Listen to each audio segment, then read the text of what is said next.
American motivation speaker Les ബ്രൗണിൻ്റെ ചില വാക്കുകളുണ്ട്. You do not have to be great to get started, but you have to get started to be great. ഇതിൽ നമുക്ക് മനസ്സിലാക്കാൻ പറ്റും നമ്മൾ ഗ്രേറ്റ് ആണെങ്കിൽ സ്റ്റാർട്ട് ചെയ്യണമെന്ന്. നമ്മളെല്ലാവരുടെ പ്രശ്നമാണ് സ്റ്റാർട്ടിങ് ട്രബിൾ എന്ന്. പിന്നെ കേസ് എടുത്ത് നോക്കുകയാണെങ്കിൽ സ്റ്റാർട്ടിങ് ട്രബിളൊക്കെ മാറിയത് യൂണിയൻ ഫെസ്റ്റിലൂടെയാണ്.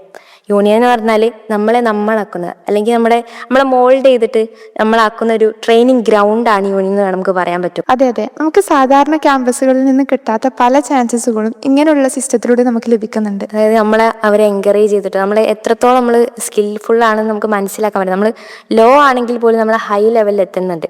ശരിക്കും പറഞ്ഞാൽ ഈ സക്സസ് ആയവരൊന്നും എന്ത് ചെയ്തിട്ടല്ല, കുറേ നോളജ് ഉണ്ടായിട്ടല്ല, അവരെ ഡിസിഷൻസ് അല്ലെങ്കിൽ അവരെ ആക്ഷൻസ് കൊണ്ടാണ് അവർ സക്സസ് ആയത്.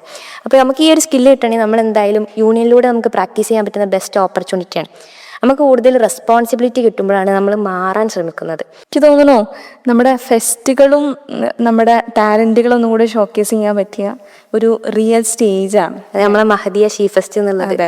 അപ്പോൾ എൻ്റെ കേസ് എടുക്കുകയാണെങ്കിൽ മഹദിയ ഷീ ഫെസ്റ്റ് എന്ന് പറയുമ്പോൾ നമ്മളെ റിയൽ മിറർ, അല്ലെങ്കിൽ എൻ്റെ ഒരു ബിഗിനിങ് വേണമെങ്കിൽ പറയാം, ഓരോ സ്കില്ലുകൾ മനസ്സിലാക്കാൻ പറ്റിയത് മഹദിയ ഷീ ഫെസ്റ്റിലൂടെയാണ്.